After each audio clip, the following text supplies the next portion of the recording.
Today's headlines. The Senate ends 2017 with high satisfaction ratings as it handles various controversial issues. The Commission on Elections reports a successful voter registration and its transition to a new leadership. The Armed Forces of the Philippines continues pursuing the modernization of its military equipment and assets. And the Bureau of Customs highlights its progress in the ongoing campaign against corruption. We now welcome 2018 with new goals and challenges awaiting us ahead. As we start the new year, we look back at the stories, issues, and achievements that we faced throughout the past year. For our special year-end report today, we bring you stories from various areas in the country and from different national government agencies as to their accomplishments and challenges they faced in 2017. Good day, I'm William Theo. Welcome to the PNA Newsroom.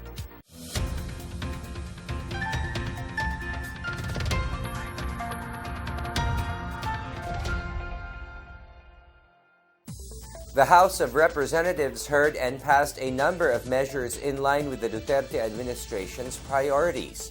It was also involved in several impeachment hearings against President Duterte and other officials. Here is our report. Amid several legislative inquiries and a series of impeachment proceedings, the House of Representatives remained focused on performing its main function of churning out laws that are pro-people and pro-development.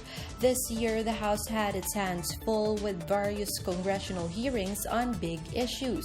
The chamber was also rocked by several impeachment complaints lodged against the highest officials of the land, including President Rodrigo Duterte, Supreme Court Chief Justice Maria Lourdes Sereno, and Commission on Elections Chair Andres Bautista. The chamber's legislative performance, despite the explosive disturbances, has been productive. Majority Leader Rodolfo Fariñas said the House processed a total of 2,100 measures in 145 session days of the 17th Congress.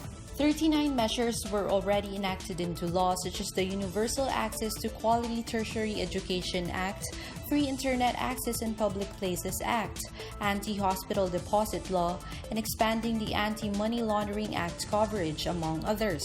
President Rodrigo Duterte also recently signed into law the proposed 2018 national budget and the administration's tax reform for acceleration and inclusion bill. Fariñas highlighted that the House was able to approve 354 bills on third and final reading.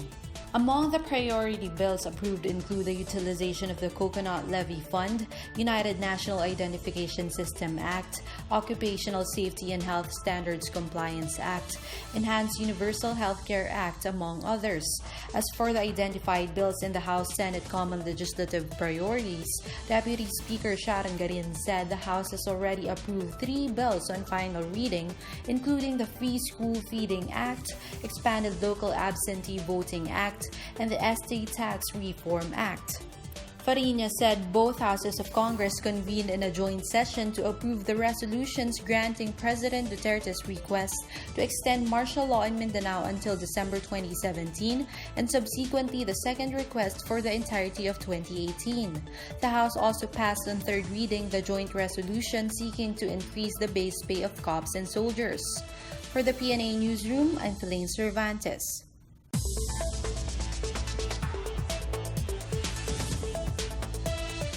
The passage of several priority measures, including the 3.8 trillion peso 2018 national budget and the tax reform for acceleration and inclusion, marked one of Senate's busiest years as it garnered increased public satisfaction. Data from the social weather station show the Senate's net satisfaction rose to positive 56, or very good, in the survey conducted from December 8 to 16. The Senate also approved on the third and final reading of a resolution which would raise the base salary of military and uniformed personnel starting January. On December 13, the Senate and House of Representatives in a special joint session voted to extend martial law in Mindanao until December 31, 2018. Other measures were passed and adopted despite postponing the resumption of the Senate from November 13 to November 16 in light of the holding of the 31st ASEAN Summit. Senate President Aquilino Pimentel III said the Senate is set to tackle the anti-terrorism law, a law creating the national ID system, and a law providing universal health care. It will also push for the Bangsamoro Basic Law and a measure that would convene Congress as a constitutional assembly and pave the way for the shift to federalism. The Senate also called for hearings on various controversial issues, including the smuggled shabu shipment, alleged extrajudicial killings, fake news, and the dengue vaccine. Meanwhile, Senate Majority Leader Vicente Soto III, Senators Laila de Lima, Richard Gordon, Risa Hontiveros, Panfilo Lacson, and Antonio Trillanes IV are facing ethics complaints from either colleagues or other camps. To date, the Senate Committee on Ethics and Privileges has dismissed the complaint against Soto, dismissed 2 out of 3 complaints against de Lima, and put aside complaints against Lacson and Trillanes. The Senate is set to resume its session on January 15, 2018. For the PNA Newsroom, I'm Philaine Cervantes. Central Luzon showed economic vibrancy in 2017, fueled by the significant growth of major productive sectors in the region. The National Economic and Development Authority said the industry sector is the biggest contributor to Central Luzon's growth. The region registered the second fastest economic growth in the country with 9.5% gross regional domestic product in 2016. Among the industry subsectors, the manufacturing and construction posted an accelerated growth this year. The upward trend in the manufacturing sector resulted in significant growth in exports, while in the construction sector benefited from the government's various infrastructure projects. The agriculture sector slowed down due to the bird flu outbreak that hit Pampanga and Nueva Ecija last August. Authorities were forced to cull more than 600,000 chickens, ducks, and quails in the affected areas. The growth in the region's farm output, however, cushioned the slowdown in the livestock subsector. The economy of the region was also strengthened by the performance of SUBIC, Clark, and Freeport area of Bataan. To date, the SUBIC Bay Freeport has a total of more than 126,000 workers employed by a total of 2,897 companies. Clark Freeport Zone, on the other hand, is considered to be the next economic hub of the Philippines. The increase in employment reflects a continuing sound business climate, which prompted big companies to expand operations in the Freeport. Foreign direct investment commitment in the third quarter of the year alone exceeded 1 billion pesos. The Freeport area of Bataan is known as one of the fashion manufacturing hubs of the Philippines, boasting of more than 30,000 workers in various sectors and foreign investment pledges of up to 142 million pesos. Meanwhile, Central Luzon saw an increase in tourist arrivals with the integration of the North Luzon Expressway and the Subic-Clark-Tarlac Expressway and the upgrading and modernization of the Clark International Airport.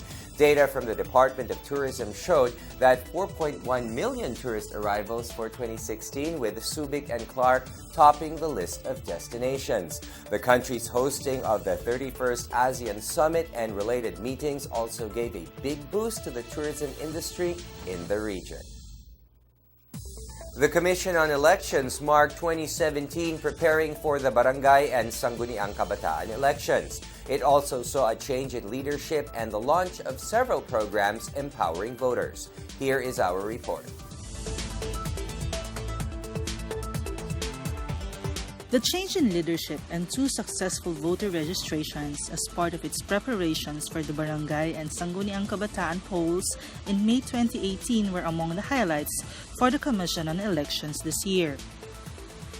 COMELEC spokesperson James Jimenez reported the first voter registration cycle for 2017 has enlisted a total of 1.4 million new voters, with 233,000 new members of the Katipunan ng Kabataan, the electorate for SK elections.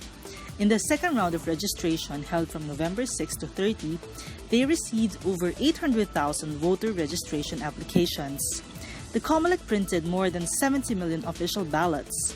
The printing was completed on October 2, 2017, ahead of the scheduled October 23 elections before it was moved to May 2018. In 2017, Chairperson Juan Andres Bautista resigned from his post. Senior Commissioner Christian Robert Lim, upon unanimous vote of the Commission en banc, immediately assumed the position of acting chair. On November 22, Duterte nominated Commissioner Sheriff Abbas to the post. Pending consent by the Commission on Appointments, however, Lim continues in the performance of the duties of the office. Meanwhile, the COMELEC's Education and Information Department launched its No Elections Better platform in January.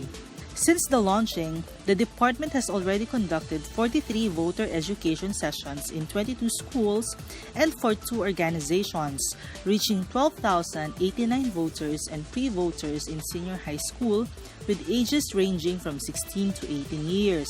2017 was also a banner year for the Poll Body's Gender and Development Focal Point System, or GAD-FPS, which tirelessly promoted gender equality in and out of the COMELEC. GAD-FPS promoted inclusivity and gender equality in the political arena by convening a successful Women's Summit on Political Participation in March 2017.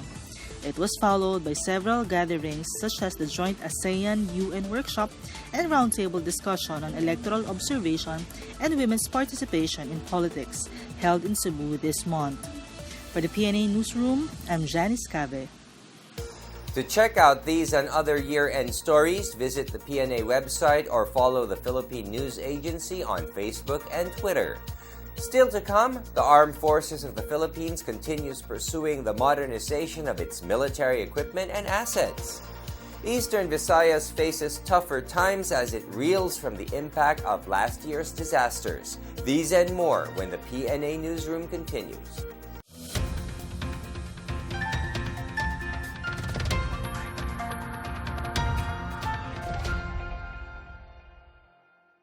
Sa ating Pangulo, ang ating bayan ay ating tahanan. Maraming mabubuting pagbabago sa 2017 sa ilalim ng pamumuno ng ating Pangulo.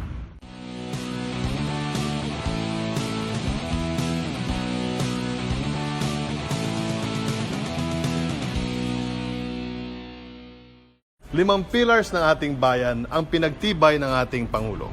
Una sa listahan ni Pangulong Rodrigo Roa Duterte bilang pag-ayos ng ating bansa ay ang peace and order. I am a worker of government who swore before the people and God that I will enforce the law. Patuloy din ang kampanya kontra sa iligal na droga ng administrasyon para sa kapakanan at kaligtasan ng mga mamamayan. Sa issue ng anti-graft and corruption, ang ating Pangulo ay tunay na tapat at walang tinatago sa publiko. Ang budget ng lokal na pamahalaan ay sinuri din ng maigi. Ikalawa sa listahan ng Pangulo, ang employment, livelihood, and enterprises. I encourage business leaders and enterprises here to tap the MSMEs and help them integrate into the national, regional value chain. Sa nakaraang taon, mas naging kaaya-aya ang ating bansa sa mga turista. Ito ay dahil na din sa wastong pagsasanay ng mga manggagawa sa tourism industry. Napagtuunan naman ng wasto at sapat na pansin ang agrikultura ng bansa.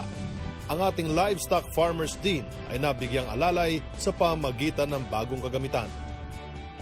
Mapapadali na ang mahabang biyahe ng ating mga magtatanim dahil sa farm-to-market roads. Ngayong taon, pinagtuunan din ng pansin ang mga sistema ng irigasyon na napakahalaga para sa ating mga magsasaka. Ekta-ektaryang lupain ngayon ang nakaplanong ipamahagi sa ating mga magsasaka. Ang mga maliliit na negosyo ay bibigyan din ng sapat na tulong upang lumago at umasenso. Ikatlo sa listahan ng Pangulo ay ang Basic Public Delivery Services. Mabilis ang responde sa oras ng sakuna at istrikto sa pagtanggal ng mga sagabal sa kalsada. Isinisiguro din ng gobyerno na mabilis ang pamamalakad ng mga dokumento. Binigyan ng sapat na tulong at alalay ang ating mga eskolar. Ang ating mga mananaliksik at siyentipiko ay nabigyang parangal din. Kasabay din ito ng paglago ng pansarili nilang disiplina sa hanay ng paggawa.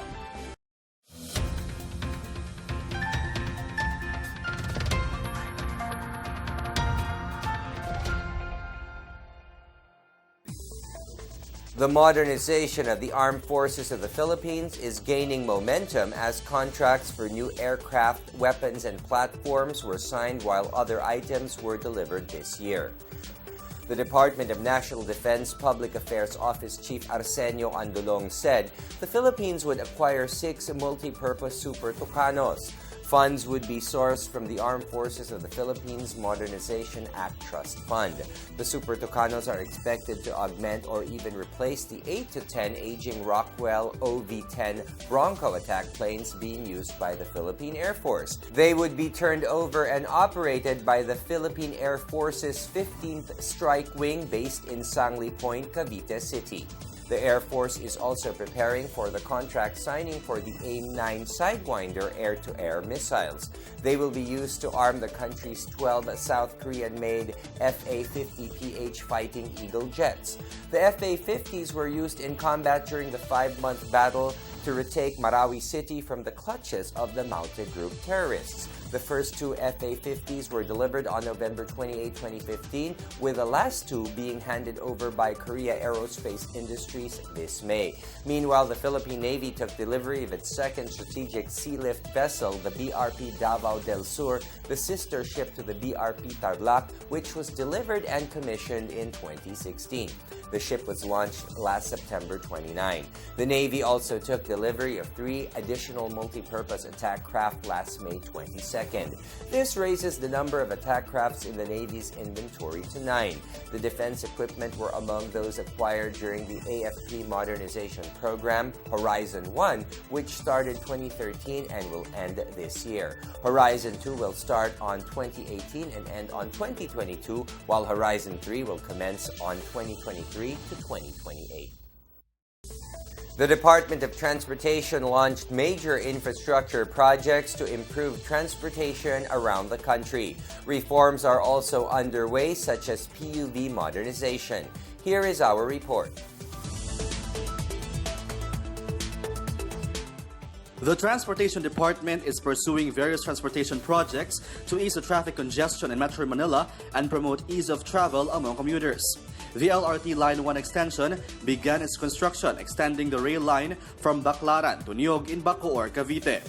The LRT Line 2 East Extension project involves the construction of a 4-kilometer extension of the existing system from Santolan, Pasig City to Masinag in Antipolo, Rizal.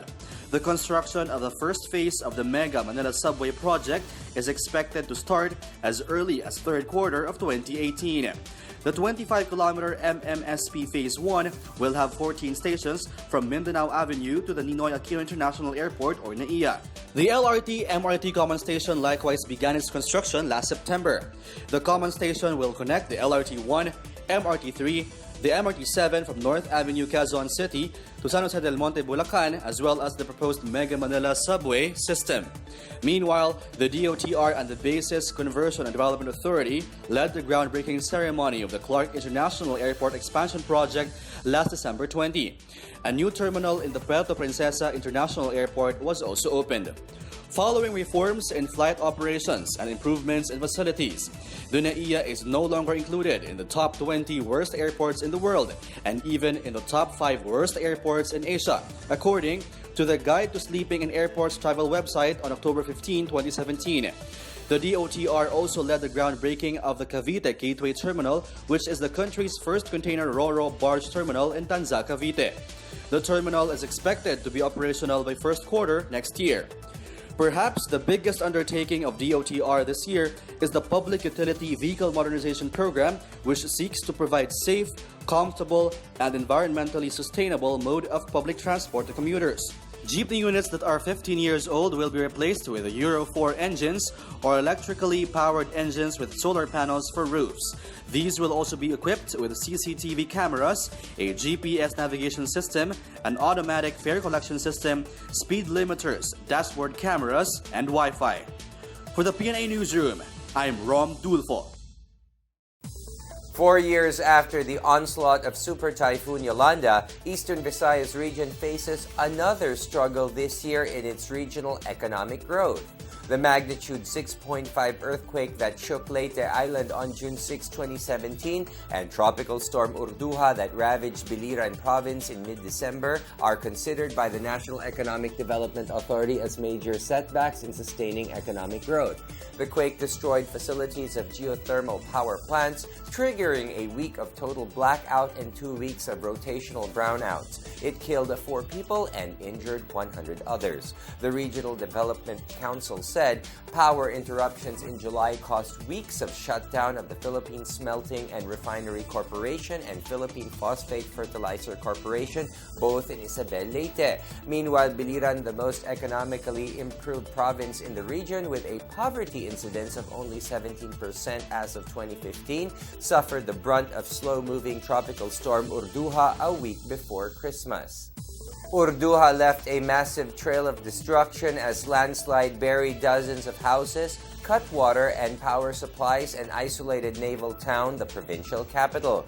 The resulting year-on-year decline in agriculture and fishery output led to decreasing share of the sector to the regional economy. Despite recent disasters, the region still aims to keep the 5.2% to 7% economic growth and reduce poverty incidence by half to 22% within the term of President Duterte.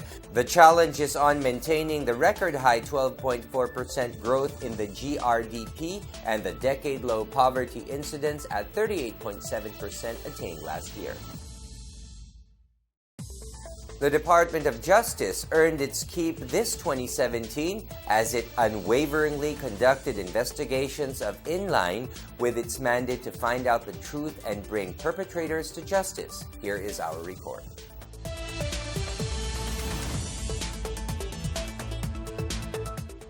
In February, the DOJ panel of prosecutors issued a resolution charging former DOJ Secretary and Senator Laila de Lima of 3 counts of drug charges before the Muntinlupa City Regional Trial Court.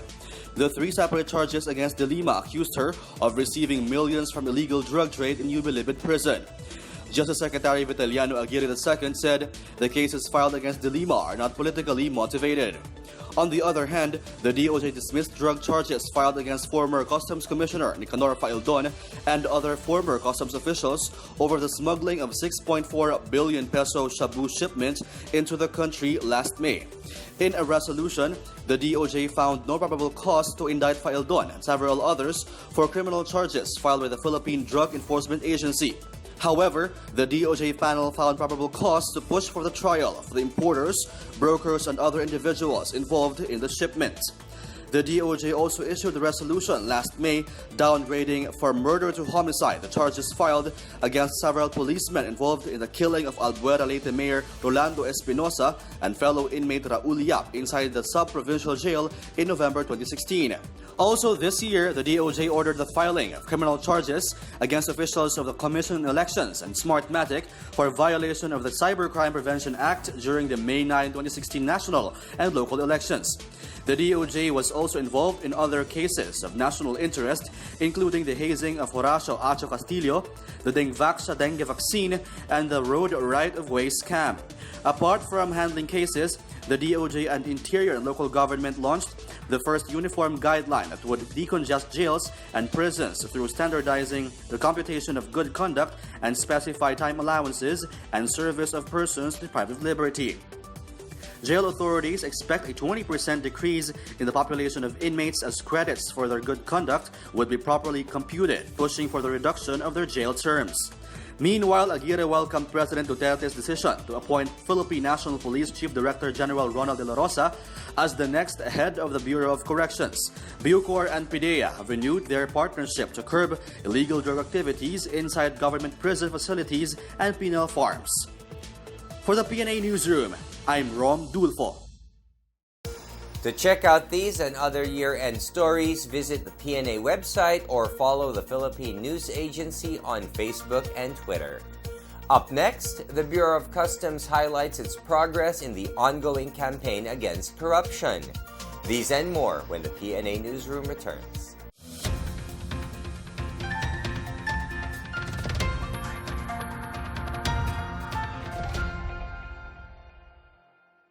Ang nalikom na buwis ng BIR ay maayos na naihatid sa municipal developments.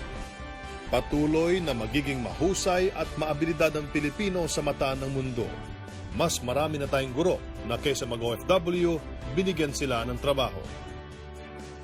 Sa mahigit 7,000 islands sa ating bansa para sa tourist destinations, dagdag ng mga tulay ang mag-uugnay sa pinaghandaang 70-kilometer toll roads ngayon.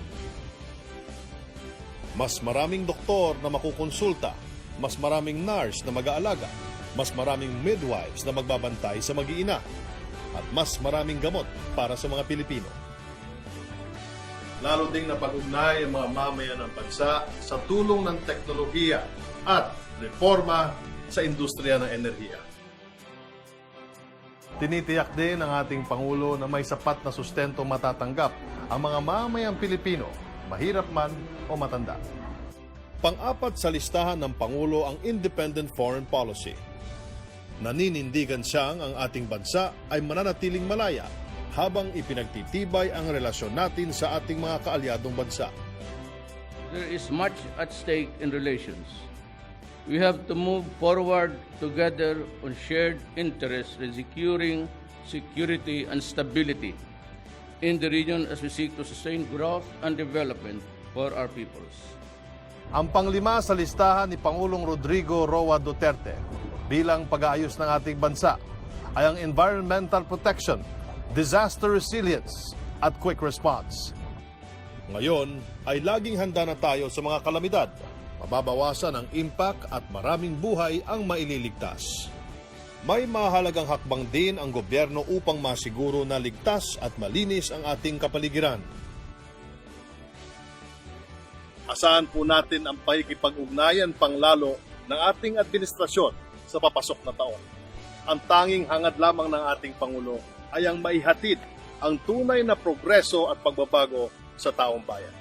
Ako po si Secretary Martin Andanaro ng Presidential Communications Operations Office. Maraming salamat po. Mabuhay kayong lahat. The Presidential Communications Operations Office.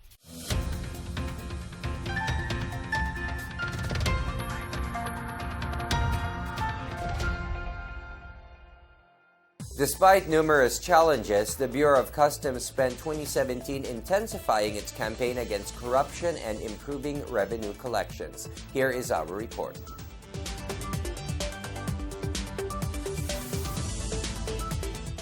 Intensified action against corruption, reshuffle of personnel, and record-breaking revenue collection were among the accomplishments of the Bureau of Customs in 2017. BOC Commissioner Isidro La Peña echoed the marching order of President Rodrigo Duterte to stop corruption and increase revenue earnings. The strict enforcement of the no benchmarking policy was implemented and has since resulted in the relief and reshuffling of a total of 186 BOC personnel in a span of 3 months. Part of his anti-corruption program is intensified transparency in the way things are being done in the Bureau. He has ordered the public awarding of the tax credit certificates or TCCs to its rightful owners to dismiss allegation of receiving tara from importers. La Peña also issued a memorandum that directed all offices to act on requests and permits within 5 days. BOC also posted a strong revenue collection in October and November, exceeding their respective budget of expenditure and sources financing targets. BOC hit a record-breaking 3.8 billion peso collection on November 10. La Peña suspended the requirements needed to avail the 150,000 duty and tax exemption of OFWs and the non-intrusive examination of balikbayan boxes.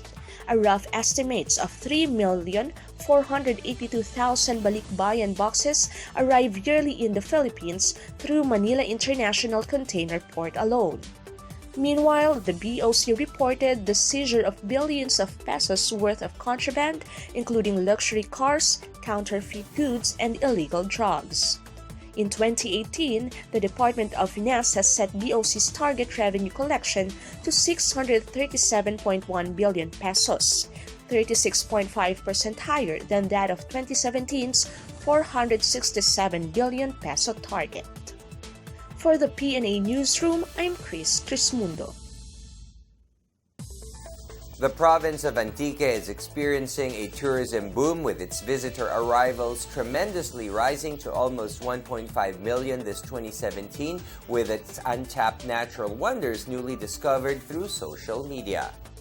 Antique Provincial Tourism Officer Ramlu Villaluna said that tourist arrivals this year almost tripled through the Experience Antique website. Most places being visited by the tourists are in the northern part of Antique, like the town of Sebaste that has natural tourist attractions such as the Kalamasag Falls, Igpasungaw Falls, and Bugtong Bukid.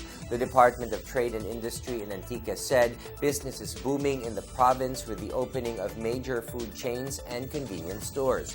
Locals are also investing their money into their own home province. DTI Antique has assisted 6 local government units to open their own Go Negosyo centers.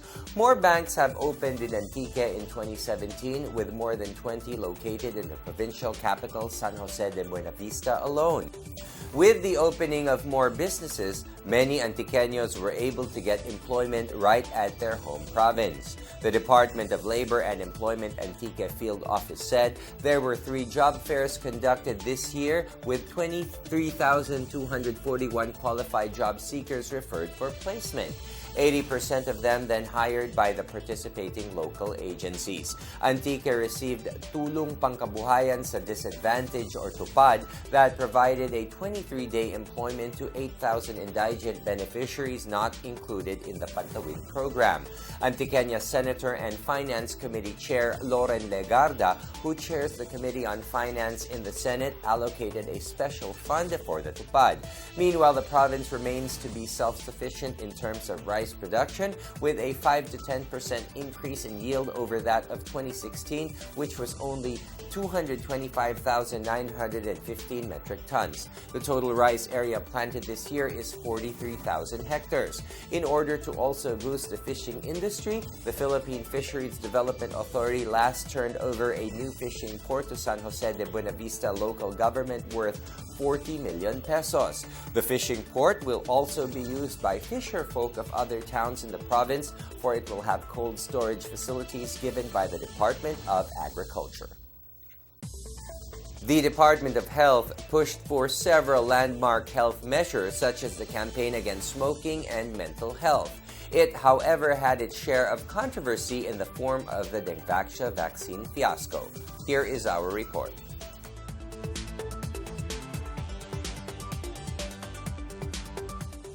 The Department of Health in 2017 scored major successes with 3 landmark initiatives in preventive medicine, replicating the success of 666's ban on smoking in public places. President Duterte signed Executive Order 26 on establishing smoke-free environments in public and enclosed spaces. It also limits the sale and availability of tobacco and provides for measures to help smokers to quit, among others. Close on the heels of EO 26 was the EO regulating the use of firecrackers and other pyrotechnic devices. This was signed by the President on June 20. So far, 61 firecracker-related injuries with 4 amputations have been recorded by the DOH's Epidemiology Bureau on December 21 to December 28. The implementation of the reproductive health law also received a boost when the temporary restraining order on Implanon and Implanon NXT was deemed lifted. The Food and Drug Administration has earlier announced that the 2 subdermal implants and the other 49 contraceptives do not cause abortion. Meanwhile, the DOH and mental health advocates push for the signing into law of the Comprehensive Mental Health Bill. The DOH also intensified its campaign to encourage population at risk of contracting HIV or AIDS. No less than 2015 Miss Universe Pia Wurtzbach have herself tested. Over 8,000 cases have been recorded in the first 9 months of the year, or over 47,000 since it was first recorded in 1984. The DOH is also providing medical assistance to over 77,000 families displaced by the Marawi siege through its Tamang Serbisyo para sa Kalusugan ng Pilipino, or CHECUP. The DOH Central and Regional Offices extended a total of 222 million worth of logistics and assistance to hospitals and evacuation centers. Meanwhile, the DOH put on hold its dengue vaccination program. This after Dengvaxia's manufacturer, Sanofi Pasteur, revealed that the vaccine may cause a severe case of disease among recipients who had no prior infection. This prompted the FDA to suspend the selling and distribution of Demvaxia. This also compelled Congress and the Department of Justice to launch an inquiry. The DOH, however, hopes that this development would not in any way affect the expanded program on immunization. The expanded immunization program covers tuberculosis, poliomyelitis, diphtheria, tetanus, pertussis, and measles. The department is also planning to include Japanese encephalitis for next year. For the PNA Newsroom, I'm Joyce Anel Rocamora. Let's now check out the weather forecast for Metro Manila and the rest of the country.